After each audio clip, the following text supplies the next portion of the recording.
Merry Christmas, Phil. Merry Christmas. Welcome to Watch Mojo, and today we're looking at the most bloody or horrific disasters occurring on or near Christmas.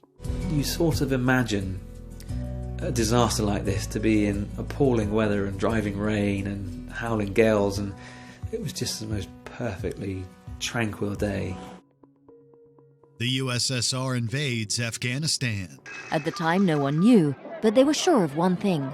The situation in the Afghan provinces was becoming extremely serious, especially close to the Pakistan border, where a large number of anti-communist combatants had taken refuge. Christmas Eve 1979 marked the beginning of one of the longest and bloodiest boondoggles in Russian history. That day, the Soviet Union launched its invasion of Afghanistan. What began as a covert operation to prop up a faltering communist government quickly spiraled into a decade-long quagmire. Years of death, displacement, and despair would follow. They said they'd been invited in to repel foreign intervention after a coup. In truth, President Hafizullah Amin was killed in his Darul Aman palace, not by Afghans, but by Soviet special forces, the Spetsnaz. The invasion was brutal, marked by scorched earth tactics, indiscriminate bombings, and the use of landmines that still haunt Afghan soil. It devastated Afghan society, creating millions of refugees. It also sparked one of the Cold War's fiercest proxy battles, as the U.S. armed Mujahideen fighters. Hundreds of thousands of Afghan civilians would be killed in the conflict. Soviet army, as bad as it performed in a lot of cases in Afghanistan in the 80s, did a lot better than the Russians are doing in Ukraine. Congo Christmas Massacre. We've just arrived at Bakande village, which is one of the sites of recent attacks. And the first thing you see when you come into the village are the graves where people have been trying to bury their loved ones. The Democratic Republic of Congo is no stranger to tragedies, and the year 2008 ended with a horrific one.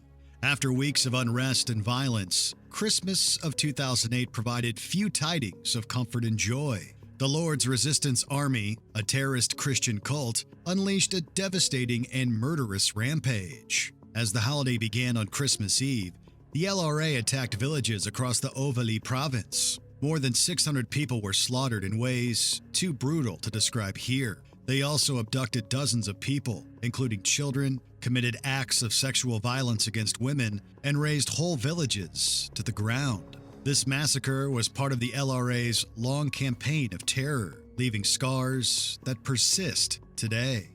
Some were killed here. How many were killed here? 5. And then they stopped here and killed another 5 men. Erzincan earthquake. Uncertainty reigned everywhere during Christmas of 1939 as the world braced for the storms of war. In the midst of this, Turkey faced a natural disaster. An earthquake struck the Erzincan region on December 27th with devastating force, 7.8 magnitude on the Richter scale. Entire villages were leveled, leaving over 32,000 dead. Countless more were injured or left homeless in the frigid winter. Amid the cheer of bells and carols in other corners of the globe, Erzincan's silence was deafening. It was broken only by the cries of survivors and the creak of collapsing timber. This was a Christmas season not marked by joy, but by resilience in the face of ruin.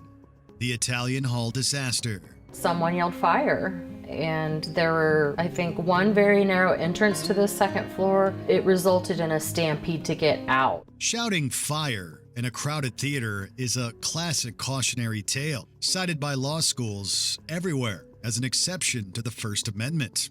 But for attendees at the 1913 Christmas Eve party at the Italian Hall, it wasn't just a metaphor. It was a deadly reality. Striking copper miners and their families gathered for a holiday party that night in Calumet, Michigan.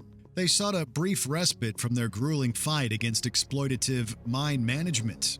The hall was packed with joy and solidarity until an unidentified figure yelled, "Fire!" in the crowded room. Chaos erupted. There was no fire, but the rush to escape turned tragic as 73 people, most of them children, were crushed in the narrow staircase. In 1913, no one said that the doors opened the wrong way. If it had been the case, it would have been in the news, it would have been in the reports, but it wasn't. The Tangiwai Train Disaster. Hey, stop! Stop the train! Christmas Eve 1953 should have been a day of peace for New Zealanders, but nature had other plans. Mount Ruapeu's volcanic crater silently burst, spilling a deadly mixture of mud, water, and volcanic debris down its slopes. The raging torrent overwhelmed the nearby dam, holding back the crater lake. It proceeded downwards, weakening the rail bridge at Tangiwai. On Christmas Eve, an express train packed with holiday travelers barreled unknowingly toward disaster.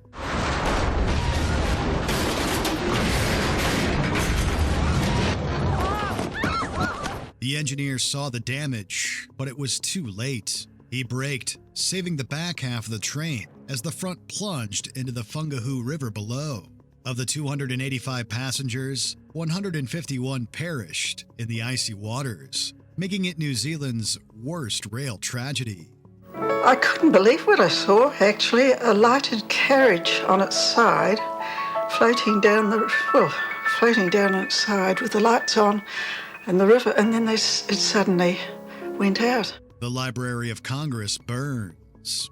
Its elaborately decorated interior, embellished by works of art from nearly 50 American painters and sculptors, linked the United States to classical traditions of learning and simultaneously flexed American cultural and technological muscle. The Library of Congress has a history of fiery heartbreak. Its first collection ended in flaming ruin in 1814, when British troops torched the Capitol during the War of 1812. Congress rebuilt the nation's library the next year, purchasing over 6,000 volumes from Thomas Jefferson's personal collection.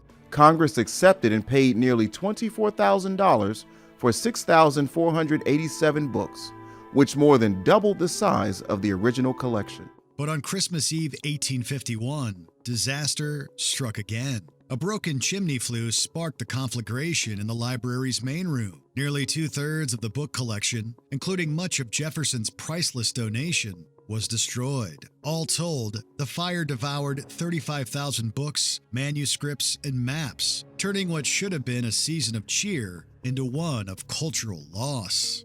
This may be the coolest building I've ever been in. It is. Christmas flood.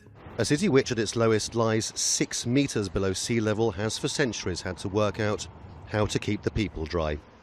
If you didn't know how they do it nowadays, you wouldn't even notice. Hollanders were treated to anything but a Merry Christmas during the winter of 1717. As families gathered to celebrate, a devastating storm surge from the North Sea swept across the country, breaching dikes and inundating low-lying regions. Known as the Christmas flood, it was one of the deadliest disasters in Dutch history and also affected Germany and Scandinavia. The icy waters claimed around 14,000 lives, leaving entire communities submerged and countless homes destroyed. Villages disappeared, livestock drowned, and survivors faced a frozen wasteland where holiday cheer was replaced by mourning. The next time I say, let's evacuate. Let's evacuate. Whatever you say, honey. The Dutch, long masters of water management, were humbled by nature's ferocity. The tragedy underscored the peril of living below sea level and sparked renewed efforts to fortify their defenses. The Netherlands was forced to address its geographic weakness in 1953 when a huge storm pushed the North Sea inland. Nearly 2,000 people died. Ku Klux Klan founded. We aim to pull evil up by the root before it chokes out the flower of our culture and heritage. The holiday season of 1865 was bittersweet. The Civil War had ended, slavery was abolished, and a nation began to heal. But it was also a time of profound uncertainty. Abraham Lincoln was gone. Reconstruction's uncertain future loomed, and not everyone embraced the promise of equality. On Christmas Eve in Pulaski, Tennessee, a small group of Confederate veterans met. Cloaking their revanchist ambitions in sinister secrecy, they founded the Ku Klux Klan. Its name was inspired by the Greek word for circle. Nathan Bedford Forrest was the Klan's first imperial wizard, and the hoods and robes were used to frighten Black people in their homes. What began as a fraternity quickly became a terror organization. The KKK wielded violence and intimidation to uphold white supremacy and undermine the fragile progress of Reconstruction. Instead of goodwill and peace, these men sowed fear and hatred, casting a dark shadow over the country in the decades to come. Indian Ocean Tsunami. As a journalist, I kind of like losing sense of reporting something because I don't know where to start. Everywhere is flat. Boxing Day, December 26, 2004, began with joy, but ended in unimaginable tragedy as the Indian Ocean unleashed one of history's deadliest natural disasters. A massive earthquake off the coast of Sumatra triggered a tsunami that swept across more than a dozen countries, from Indonesia to East Africa. Entire villages were swallowed by walls of water, leaving devastation in their wake.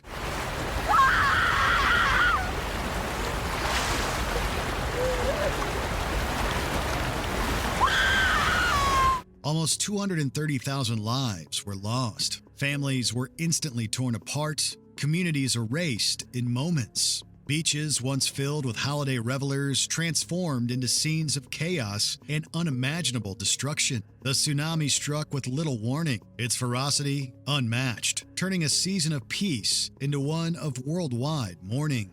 These are some of the 140,000 homes built by the international community since the tsunami. Before we continue, be sure to subscribe to our channel and ring the bell to get notified about our latest videos. You have the option to be notified for occasional videos or all of them. If you're on your phone, make sure you go into your settings and switch on notifications. Black Christmas. They were old propaganda pictures from the neighboring American POW camp, for which the prisoners were forced to stage happy-looking occasions. December 7th, 1941, will forever be remembered for the Japanese attack on Pearl Harbor. But a day later, Japanese forces also launched their assault on the British colony of Hong Kong. Outnumbered more than 2-1, Allied forces held their ground for 17 brutal days. But on Christmas Day, with defenses shattered and supplies exhausted, Hong Kong fell. At 3 p.m., the British commanders officially surrendered to the forces of Imperial Japan. The Union Jack was lowered. For the survivors, surrender marked the beginning of a nightmare. Japanese troops unleashed a wave of atrocities, executions of POWs, sexual violence against countless women, and mass looting spread throughout the city. Outlying villages were decimated. Civilians were starved to death or murdered outright. Afterwards, the end of the Battle of Hong Kong would come to be known as Black Christmas. Many expected to be treated civilly, according to the rules of the Geneva Convention. They were sadly mistaken. Over the next 3.5 years of captivity, many of the living would come to envy the dead. Do you know of other horrors unleashed onto the world during the most wonderful time of the year? Let us know in the comments. Check out these other clips from WatchMojo, and be sure to subscribe and ring the bell to be notified about our latest videos.